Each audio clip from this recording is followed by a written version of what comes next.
नमस्कार दोस्तों, स्वागत है आपका हमारे YouTube चैनल पर। कल्पना कीजिए, आप हर सुबह उठते हैं। नींद पूरी होने के बावजूद भी शरीर भारी लगता है, पेट साफ नहीं होता, कभी गैस, कभी कब्ज, कमर में हल्का लेकिन लगातार दर्द और मन बिना कारण ही बेचैन रहता है। आप डॉक्टर के पास जाते हैं, टेस्ट करवाते हैं, रिपोर्ट्स नॉर्मल आती हैं और आपको कहा जाता है सब ठीक है।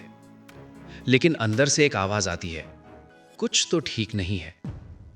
दोस्तों, यही वो स्थिति है जहां हमें रुककर अपने शरीर को समझने की जरूरत होती है। हमारा शरीर एक मशीन नहीं है, ये एक जीवित सिस्टम है जिसका हर हिस्सा एक दूसरे से जुड़ा हुआ है। हमारे पेट के अंदर एक पूरा नर्वस सिस्टम होता है जिसे एंटेरिक नर्वस सिस्टम कहा जाता है और यही कारण है कि इसे दूसरा दिमाग भी कहा जाता है। अब सोचिए, जब यही सिस्टम असंतुलित हो जाए तो क्या होगा? पाचन बिगड़ेगा, ऊर्जा कम होगी, मूड खराब रहेगा और शरीर दर्द देने लगेगा।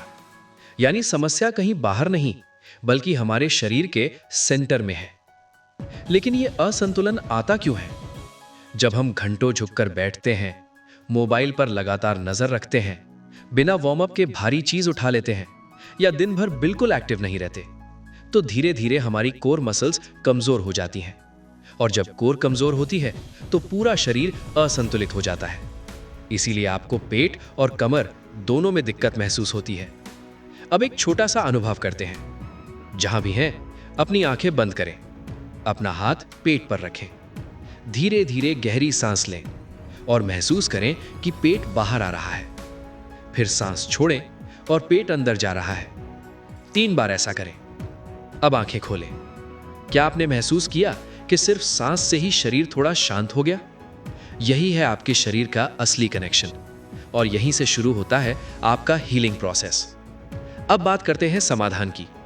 अगर आप सच में अपने शरीर को ठीक करना चाहते हैं तो आपको अपनी कोर स्ट्रेंथ पर काम करना होगा। पवन मुक्तासन, नौकासन और भुजंगासन, ये 3 आसन आपके पेट, रीढ़ और नर्वस सिस्टम पर सीधा प्रभाव डालते हैं।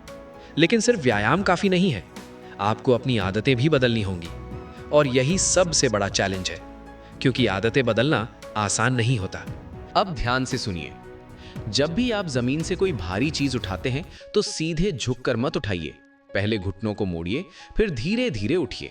ये छोटा सा बदलाव आपकी कमर और पेट दोनों को बचा सकता है। सुबह उठते समय भी एक गलती हम सभी करते हैं, हम सीधे झटके से उठ जाते हैं। लेकिन सही तरीका है, पहले करवट लें, फिर हाथ का सहारा लेकर धीरे धीरे उठें। अब बात करते हैं खाने की। अगर आपका पाचन ठीक नहीं है तो आपका पूरा सिस्टम प्रभावित होगा। इसलिए अपने भोजन में फाइबर बढ़ाएं, ज्यादा पानी पिएं और ओवर ईटिंग से बचें। दोस्तों, एक बात हमेशा याद रखें, शरीर कभी अचानक बीमार नहीं होता, वो पहले छोटे छोटे संकेत देता है, लेकिन हम उन संकेतों को नजरअंदाज कर देते हैं। आज की गैस कल की बड़ी समस्या बन सकती है। आज का हल्का दर्द आपकी दिनचर्या रोक सकता है। इसलिए अभी से जाग जाइए, अपने शरीर को समझिए और उसे सही दिशा दीजिए, क्योंकि असली कंट्रोल आपके अपने हाथ में है। ज्ञान सुनना आसान है, लेकिन उसे अपनाना ही असली बदलाव है। तो आज से एक छोटा सा संकल्प लीजिए, सही सांस लूंगा, सही तरीके से बैठूंगा और अपने शरीर का ध्यान रखूंगा। यही छोटी छोटी चीजें आपकी पूरी जिंदगी बदल सकती हैं। अब कमेंट में सिर्फ इतना लिखें, यस आई एम रेडी। अगर आपको ये जानकारी उपयोगी लगी हो तो वीडियो को लाइक करें, शेयर करें और चैनल को सब्सक्राइब जरूर करें। जय श्री कृष्ण, राधे राधे।